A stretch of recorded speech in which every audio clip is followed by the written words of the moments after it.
அஸ்ஸலாமு அலைக்கும். Hi friends. ஒரு குடும்பம் மனநிறைவான குடும்பமாக ஆகணும் அப்படின்னா அங்கே கணவன் மனைவிக்கு இடையில் கரெக்டான அண்டர்ஸ்டாண்டிங் இருக்கணும். இல்லைன்னா மொத்த குடும்பமே அவஸ்தைப்படுறதுக்கு சான்சஸ் இருக்குது. அண்ட் உங்களுக்கு மேரேஜ் ஆகிடுச்சு அப்படின்னா கண்டிப்பாக இந்த வீடியோ பாருங்கள். அண்ட் இன்னும் உங்களுக்கு மேரேஜ் ஆகலை, இனிமேல் தான் ஆக போகுது அப்படின்னா அப்போது நீங்கள் இந்த வீடியோ பார்க்கணும். ஏன்னா எல்லாருக்குமே ஏற்ற மாதிரியான வீடியோ இந்த video. And gents and ladies எல்லாருமே கண்டிப்பாக பார்க்க வேண்டிய வீடியோ. ஸோ இப்போ தான் நம்மளோட சேனலை ஃபர்ஸ்ட் டைம் பார்க்குறீங்கன்னா லாஸ்ட் வரைக்கும் பாருங்கள். ஸோ கண்டிப்பாக பிடிக்கும். அதுக்கப்புறமா நீங்கள் சப்ஸ்கிரைப் பண்ணிக்கோங்க. வெல்கம் டு ரிசூஸ் டைரி. லாஸ்ட் டைம் நான் போட்டிருந்தேன் வாழ்க்கையில் முன்னேறது எப்படி அப்படின்னு சொல்லிட்டு பெண்களுக்கான வீடியோ. ஸோ அந்த வீடியோவில் சொல்லியிருந்தேன் ஹஸ்பண்ட் அண்ட் ஒய்ஃபுக்கான ரிலேஷன்ஷிப் வந்து ரொம்பவே ஈஸியாக நம்ம மெயின்டைன் பண்ண முடியும். அண்ட் நம்மளோட சில விஷயங்களை கரெக்ட் பண்ணுறது மூலமாக நல்ல ஒரு அண்டர்ஸ்டாண்டிங்கை கொண்டு வர முடியும். அண்ட் நிறைய சிஸ்டர்ஸ் வந்து கமெண்ட் பண்ணியிருந்தீங்க கண்டிப்பாக அண்டர்ஸ்டாண்டிங் வீடியோ போடுங்க அப்படின்னு சொல்லிட்டு. ஸோ உங்களுக்காகவே ஸ்பெஷலாக இந்த வீடியோ நான் மேக் பண்ணியிருக்கேன். அண்ட் இந்த வீடியோவில் பார்த்தீங்கன்னா ஒரு 16 பாயிண்ட்ஸ் வரும். ஸோ அதை நம்ம கரெக்டாக ஃபாலோ பண்ணும்போது நம்மளோட லைஃப் வந்து ரொம்ப ஸ்மூத்தாக அமையும். ஆனால் அந்த 16 பாயிண்ட்ஸுமே ரொம்ப எக்ஸ்ப்ளனேஷனோட சொன்னேன் அப்படின்னா இந்த ஒரு வீடியோ 10 மணி எனக்கு தெரியலை. என்னால் முடிஞ்ச அளவுக்கு நான் இந்த ஒரு வீடியோவில் கொடுக்க பார்க்குறேன். அப்படி இல்லை அப்படின்னா கொஞ்சம் எக்ஸ்டெண்ட் பண்ணி இன்னொரு வீடியோவை நான் போட ட்ரை பண்ணுறேன். அண்ட் இது வந்துட்டு ஒரு நாள் ஃபுல்லாக நடந்த விஷயங்களை ஒரு விளாகாக எடுத்து நான் சொல்கிறேன். இதில் நான் சொல்லக்கூடிய பாயிண்ட்ஸை வந்து நீங்கள் நோட் பண்ணிக்கோங்க. இப்போது ஃபர்ஸ்ட் டிப் என்னென்னு பார்த்தீங்கன்னா, நம்ம வீட்டில் ஹஸ்பண்ட் இருக்காங்க அப்படின்னா நம்ம வந்து நீட்டாக ட்ரெஸ் பண்ணிக்கிறணும். இது வந்துட்டு செல்ஃப் க்ரூமிங்லேயும் அடங்கும். ஸோ நம்ம எப்போவுமே நம்ம அழகாக ட்ரெஸ் பண்ணுறது, நம்ம அழகாக நீட்டாக வச்சுக்கிறது வந்து ஒரு நல்ல ஒரு பழக்கம்தான். இது வந்துட்டு ஸ்பெஷலாக நம்ம வீட்டை ஹஸ்பண்ட் இருக்காங்க அப்படிங்கிற பட்சத்தில் இன்னும் நம்ம அழகுபடுத்திக்கலாம், தப்பே கிடையாது. ஏன்னா வீட்டில் இருக்கும்போது நம்ம நைட்டி போட்டுட்டு அப்படி எண்ணெய் வடிஞ்ச மூஞ்சியோடு நம்ம வீட்டுக்குள்ளே திரிஞ்சோன்னா அது நல்லாவே இருக்காது. ஸோ அந்த மாதிரி நம்ம இருக்கும்போது வெளியில் நல்லா மேக்கப் பண்ணிவிட்டு நீட்டாக போகக்கூடிய பெண்களை பார்த்து ஆண்களுக்கு கவனம் மாறுறதுக்கு சான்சஸ் இருக்குது. ஸோ இது ப்ராக்டிக்கலாக தான் நான் சொல்கிறேன். அதனால் இந்த விஷயத்தை உணர்ந்து நீங்கள் இனிமேல் சேஞ்ச் பண்ண ஆரம்பிங்க. நம்ம முக்கியமாக காலையில் தூங்கி எந்திரிச்ச உடனே நல்லா சோப் போட்டு ஃபேஸ் வந்து வாஷ் பண்ணணும் அண்ட் நீட்டாக ட்ரெஸ் பண்ணணும். அது ஆல்ரெடி நம்மளோட செல்ஃப் க்ரூமிங் வீடியோவில் நான் போட்டிருக்கேன். அதோட லிங்க் பார்த்தீங்கன்னா டிஸ்கிரிப்ஷனில் கொடுக்குறேன். நீங்கள் பார்த்து செக் பண்ணிவிட்டு நீங்கள் மாறிக்கோங்க. ஸோ நான் சொன்ன மாதிரி நீங்கள் கரெக்டாக அதை நீங்கள் ஃபாலோ பண்ணிக்கோங்க. ஆனால் அடுத்து பார்த்தீங்கன்னா உங்களுக்கு பிடிச்ச மாதிரி நல்ல அழகான ட்ரெஸ் போட்டுக்கிறணும். அண்ட் குளிச்சிங்க அப்படின்னா குளிச்ச அன்னைக்குன்னு ஹேரை வந்து நல்லா லூஸ் ஹேர் விட்டுக்கோங்க வீட்டில் இருக்கும்போது. அண்ட் அடுத்து நல்ல பர்ஃப்யூம் போட்டுக்கோங்க. ஸோ உங்களுக்கு பிடிச்ச மாதிரி உங்களை எப்படி நீங்கள் அழகுபடுத்திப்பீங்களோ அதே மாதிரி அழகுபடுத்திக்கோங்க. அது ரொம்பவே முக்கியம். இது எதுக்கு நம்ம பண்ணுறோம் அப்படின்னா, நம்மளோட கணவனுடைய கண்களுக்கு நாம் எப்போவுமே அழகாக இருந்தோம் அப்படின்னா கண்டிப்பாக மற்ற பெண்கள் மேலே எந்த ஒரு ஈர்ப்புமே ஏற்படாது. அப்படி ஆகுது அப்படின்னா நாம் ஏதோ மிஸ்டேக் பண்ணுறோம் அப்படின்றத நாம் கண்டிப்பாக புரிஞ்சுக்கணும். அடுத்து செகண்ட் பாயிண்ட் என்னென்னு பார்த்தீங்கன்னா, நமக்கு பிடிச்ச மாதிரி தான் அவங்க இருக்கணும், நமக்கு பிடிச்ச மாதிரி ட்ரெஸ் பண்ணணும், நமக்கு பிடிச்ச மாதிரி வெளியில் கூட்டிகிட்டு போகணும் அப்படின்னு சொல்லிட்டு அவங்களுடைய அந்த ஆட்டிடியூடை வந்து நம்ம மாற்றணும் அப்படின்னு நினைக்கக்கூடாது. அது தப்பு கிடையாது. இருந்தாலுமே நமக்கு பிடிச்ச மாதிரி மட்டும்தான் நடக்கணும் அப்படின்னு நீங்கள் நினைக்கக்கூடிய எண்ணத்தை ஃபஸ்ட்டு சேஞ்ச் பண்ணுங்கள். அவங்களுக்கு என்னென்ன பிடிக்கும் அப்படின்றத தெரிஞ்சு அதுக்கு ஃபர்ஸ்ட்டு நீங்கள் மதிப்பு கொடுங்க. ஸோ அதை ரொம்ப அப்ரிஷியேட் பண்ணக்கூடிய விஷயமா இருந்துச்சு அப்படின்னா கண்டிப்பாக பாராட்டுறதுக்கும் தயங்காதீங்க. ஏன்னா நம்ம லேடிஸ் வந்துட்டு ஓப்பனாக நம்ம பாராட்டலை அப்படின்னா நீங்கள் ஏன் பாராட்டலைன்னு கூட கேட்டுருவோம். ஆனால் ஆண்கள் அப்படி கிடையாது. அவங்க எதிர்பார்க்க மாட்டாங்க. ஆனால் நம்ம அப்ரிஷியேட் பண்ணோம் அப்படின்னா அவங்களுக்கு இந்த உலகத்துலேயே நம்ம தான் ரொம்ப ரொம்ப முக்கியமானவங்களாக ஆகிடுவோம். அதனால் அவங்களுக்கு பிடிச்ச விஷயங்களில் நீங்கள் வந்துட்டு மதிப்பு கொடுங்க ஃபஸ்ட்டு.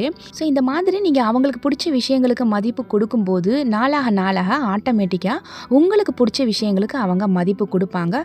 உங்களுக்கு பிடிச்ச மாதிரியே நடக்கணும்னு அவங்க ட்ரை பண்ணுவாங்க. அண்ட் இதில் மாற வேண்டியது நாம தான். நம்மளுடைய எண்ணங்களை மாற்றுவோம். கண்டிப்பாக லைஃப்பில் வந்து சந்தோஷமாக இருக்கலாம். அடுத்ததாக 3வது முக்கியமான பாயிண்ட்டு, சில பெண்கள் வந்து பண்ணக்கூடிய மிஸ்டேக் பார்த்தீங்கன்னா, பப்ளிக் பிளேசஸில் இருக்கும்போது ஹஸ்பண்டை வந்துட்டு கொஞ்சம் இன்சல்ட் பண்ணுற மாதிரி பேசுவாங்க. அது கேலி பண்ணுறது அப்படின்னு இல்லாமல் அதுக்கு கொஞ்சம் மேலே, அதாவது அவங்க ஏதாச்சும் தப்பு பண்ணாங்க அப்படின்னா அந்த பப்ளிக்கில் வந்துட்டு அந்த விஷயத்தை சுட்டி காட்டுறது, அவங்க மேலே எரிஞ்சு விழுறது, இந்த மாதிரி.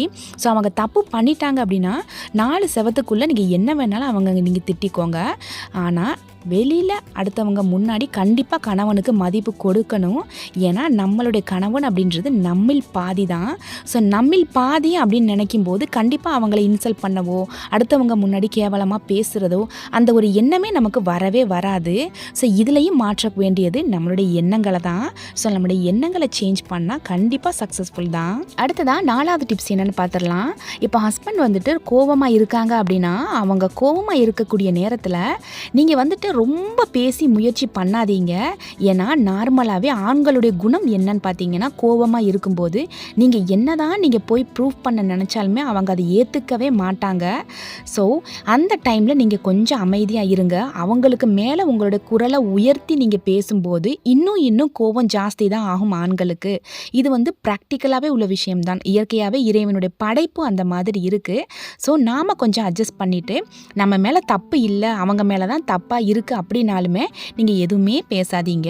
அவங்களுடைய கோபம் அடங்குறது வரை அமைதியாக இருந்துட்டு அடுத்த நாள் கூட ஆகட்டும். ஸோ அவங்களே அதை உணர்ந்து ரியலைஸ் பண்ணி ஆமாம் என் மேலே தான் தப்பு அப்படின்னு ஒத்துக்குவாங்க.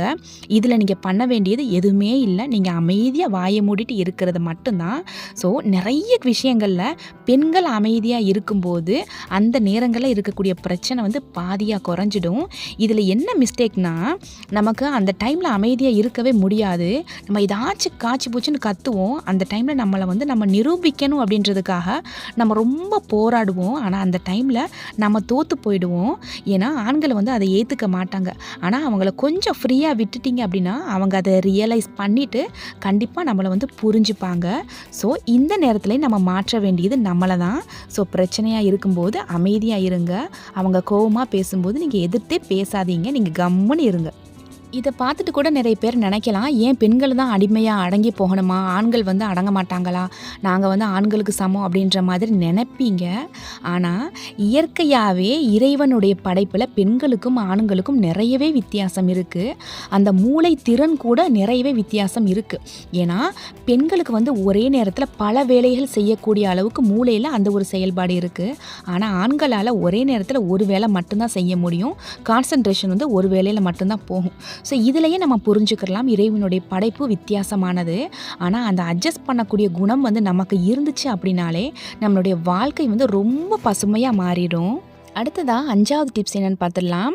நம்மளுடைய அம்மா வீட்டு ஆளுக்கு முன்னாடி பார்த்தீங்கன்னா நம்மளுடைய ஹஸ்பண்ட் பண்ண தப்பு இந்த மாதிரி விஷயங்களை நீங்கள் வந்து சொல்லாதீங்க. அவங்க என்ன தான் மிஸ்டேக் பண்ணாலுமே நம்மளுடைய கணவனை நம்ம எந்த இடத்துலையுமே விட்டு கொடுக்காமல் பேசும்போது தான் நம்மளுடைய காதல் இன்னும் அதிகரிக்கும். நீங்கள் அவங்க மேலே வந்துட்டு நீங்கள் அன்பு வச்சுருப்பீங்க, ஆனால் இந்த மாதிரி பண்ணிட்டாரு அதனால என் அம்மா கிட்ட நான் சொல்லணும், என் அண்ணன் தங்கச்சி கிட்ட சொல்லணும் அப்படின்னு நினச்சி நீங்கள் சொல்லும்போது அந்த இடத்துல ஒரு நெகட்டிவ் வைப்ரேஷன்ஸ் உருவாகுது. அந்த நெகட்டிவ் வைப்ரேஷன்ஸ் பார்த்தீங்கன்னா இந்த யூனிவர்ஸ்க்கு போயிட்டு அதே வைப்ரேஷன் உங்களோட கணவனுக்கும் திரும்பி போகும். அப்போது நீங்கள் எந்த இடத்துல அவங்க மேலே மிஸ்டேக் பண்ணி அவங்க மேலே குறை சொல்கிறீங்களோ அதே மாதிரி அவரும் திருப்பி உங்கள் மேலே குறை தான் சொல்லுவார்.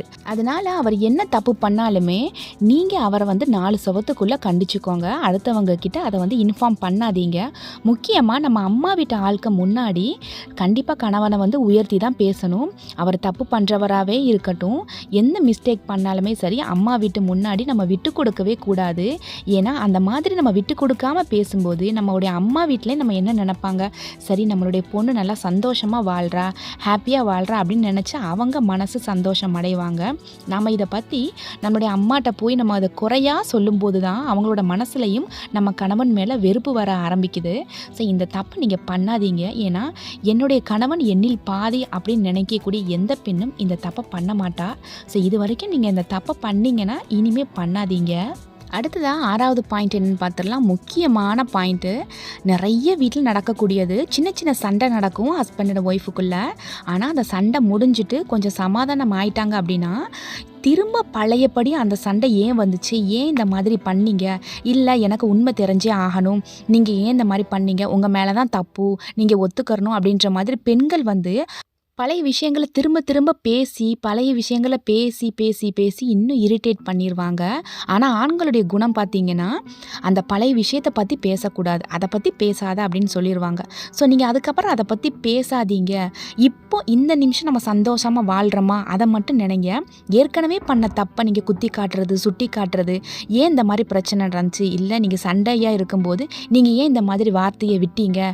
அப்படின்ற விஷயங்கள பத்தி பேசாதீங்க. ஸோ, இனிமேல் உங்களுக்கு இடையில சின்ன சின்ன சண்டை வந்துச்சு அப்படின்னா, அந்த சண்டை வந்த காரணங்கள பற்றியோ, இல்ல சண்டை வந்த அந்த ஒரு சிச்சுவேஷன பத்தியோ திரும்ப பேசாதீங்க. அப்படி பேசுனா கண்டிப்பா நம்ம மேல வெறுப்பு இன்னும் ஜாஸ்தியாகும். ஸோ, இந்த இடத்துல மாற வேண்டியது நாம தான். ஸோ, நாம மாறணும் அப்படின்னா கண்டிப்பா நம்முடைய கணவன் கண்டிப்பா நமக்கு புடிச்ச மாதிரி நடந்துக்குவாரு. அடுத்ததா 7வது பாயிண்ட் ரொம்ப ரொம்ப ரொம்ப முக்கியமான பாயிண்ட்டு. ஸோ, ஸ்கிப் பண்ணாம பாருங்க. அதாவது கணவன் மனைவிக்கு இடையில ஒரு பெரிய பிரச்சனை நடக்கும். ஸோ, லைஃப்ல வந்து எல்லாமே இருக்க தான் செய்யும். ஏன்னா ஒரு கணவன் மனைவின்றது கரெக்டான அண்டர்ஸ்டாண்டிங் எப்போ வரும் அப்படின்னு பார்த்தீங்கன்னா, இது வந்து சயின்டிஃபிக்கலி ப்ரூவ் பண்ணது. 10 வருஷம் கடந்தா மட்டும்தான் ஒருத்தவங்க கண்டிப்பாக புரிஞ்சு அண்டர்ஸ்டாண்டிங்காக இருக்க முடியும். ஸோ, அந்த 10 வருஷத்துக்கு இடைப்பட்ட நேரத்தில் நிறைய பிரச்சனைகள் வரலாம், சண்டைகள் வரலாம், இல்லை சின்ன சின்ன விஷயங்களில் கூட நமக்கு அட்ஜஸ்ட்மெண்ட்டும் வரலாம்.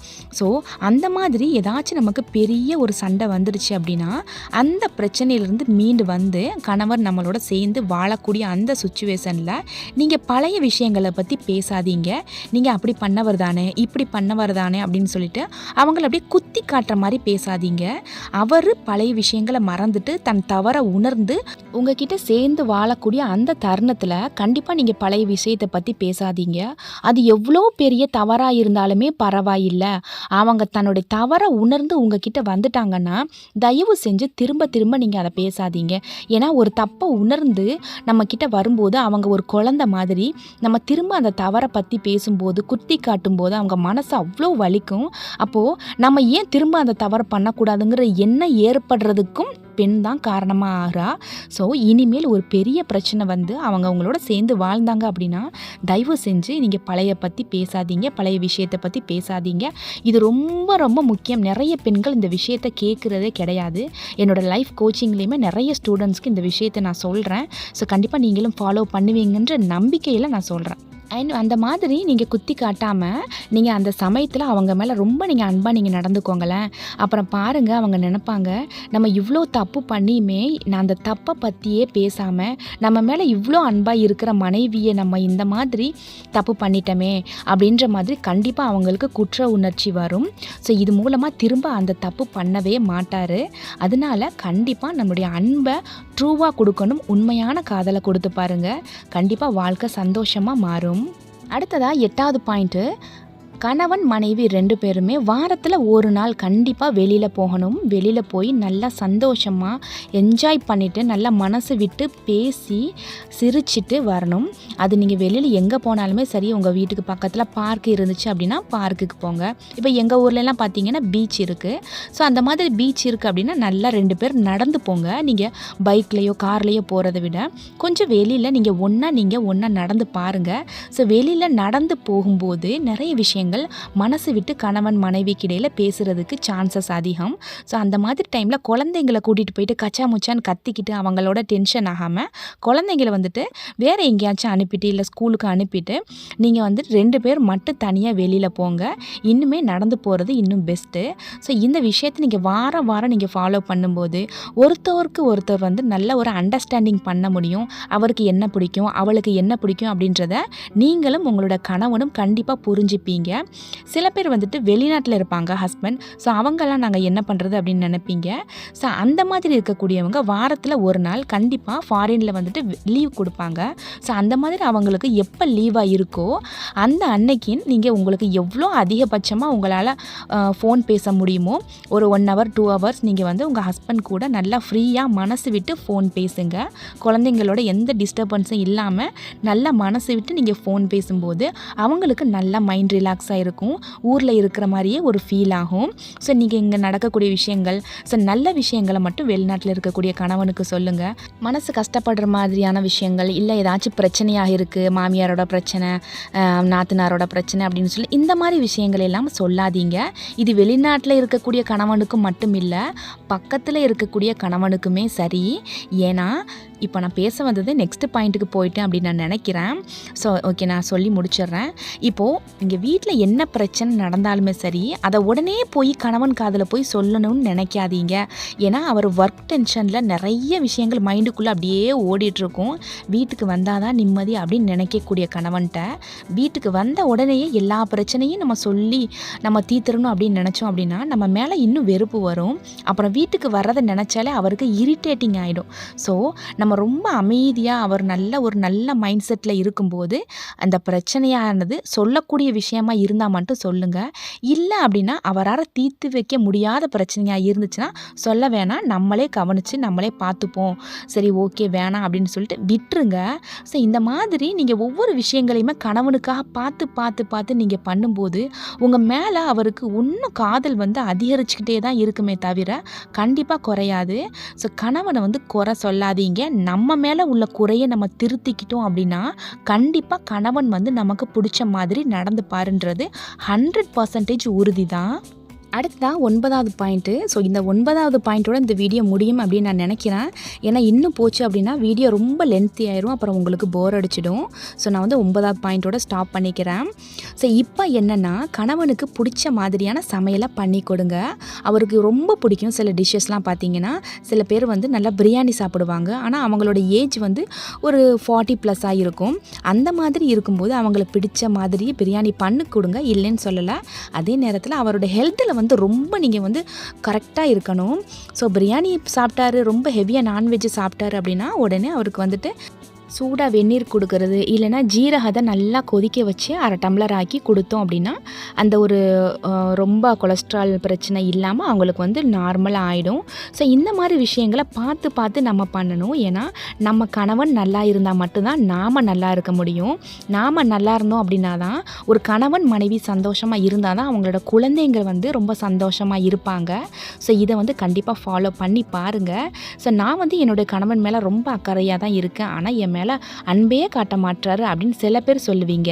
அவங்களுக்கு சொல்லிக்கிறது ஒன்றே ஒன்று தான், எண்ணம் போல் வாழ்க்கை. நம்மளுடைய எண்ணங்கள் நல்லா இருந்தால் மட்டும்தான் நம்மளுடைய வாழ்க்கை சந்தோஷமாக அமையும். நீங்கள் உங்களோட கணவனுக்கு எல்லாமே பார்த்து பார்த்து பண்ணுறேன் அப்படின்னு நினச்சிங்கன்னா நீங்கள் அந்த விஷயத்த மனசார பண்ணுங்கள், அவர் மேலே அன்போடு பண்ணுங்கள். இன்னும் நான் பண்ணுறேன், என்னுடைய கணவருக்கு ரொம்ப பிடிக்கும் அப்படின்னு நினச்சி முழுமையான பாசத்தை கொடுத்து நீங்கள் அந்த விஷயத்த பண்ணும்போது கண்டிப்பாக அவருக்கு உங்கள் மேலே அன்பு திரும்ப வரும். எண்ணத்தை கண்டிப்பாக மாற்றணும். எண்ணம் போல் வாழ்க்கை அப்படின்றது தான் நம்முடைய வாழ்க்கையவே மாற்றும். அதனால நம்ம என்ன இந்த பிரபஞ்சத்தில் கொடுக்குறோமோ அதுதான் நமக்கு 2 மடங்காக திரும்ப வரும். மனசுக்குள்ளே வெறுப்பை வச்சுட்டு வெளியில் நல்லது மாதிரி நடிச்சிங்க அப்படின்னா அந்த நடிப்பு தான் உங்களுக்கு திரும்ப ரிஃப்ளெக்ட் ஆகும். அதனால நான் சொன்ன விஷயங்களை கண்டிப்பாக நீங்கள் ஃபாலோ பண்ணுங்கள். இந்த 9 பாயிண்ட்ஸை நீங்கள் திரும்ப திரும்ப கேளுங்க. நீங்கள் என்ன மிஸ்டேக் பண்ணி இருக்கீங்க அப்படின்றது உங்களுக்கு ரியலைஸ் ஆகும். அண்ட் இந்த வீடியோவில் மொத்தமாக 16 பாயிண்ட்ஸ் நான் சொல்லலாம்னு நினச்சேன், ஆனால் என்னால் முடியலை. ஸோ நெக்ஸ்ட் வீடியோவில் இன்ஷால்லா நான் ஷேர் பண்ணுறேன். அண்ட் இந்த வீடியோ பிடிச்சிருந்துச்சி அப்படின்னா கண்டிப்பாக லைக் பண்ணிக்கோங்க. உங்கள் ஃப்ரெண்ட்ஸ் அண்ட் ஃபேமிலிஸில் யாரெல்லாம் ஹஸ்பண்ட் அண்ட் ஒய்ஃப்குள்ளே அண்டர்ஸ்டாண்டிங் இல்லாமல் இருக்காங்களோ ஸோ அவங்களுக்கு இந்த வீடியோவை சென்ட் பண்ணி அவங்களோட வாழ்க்கை சந்தோஷமாக அமைய நீங்களும் ஒரு காரணமாக இருங்க. ஓகே ஃப்ரெண்ட்ஸ், இந்த வீடியோ பிடிச்சிருந்துச்சுன்னா கண்டிப்பாக லைக் பண்ணிக்கோங்க. ஸோ நம்மளோட சேனலை இன்னும் சப்ஸ்கிரைப் பண்ணாமல் பார்க்குறீங்கன்னா ப்ளீஸ் சப்ஸ்கிரைப் பண்ணிக்கோங்க. இன்ஷால்லா நெக்ஸ்ட் ஒரு சூப்பரான இன்ட்ரெஸ்டிங்கான வீடியோவில் பார்க்கலாம். தேங்க்ஸ் ஃபார் வாட்சிங்.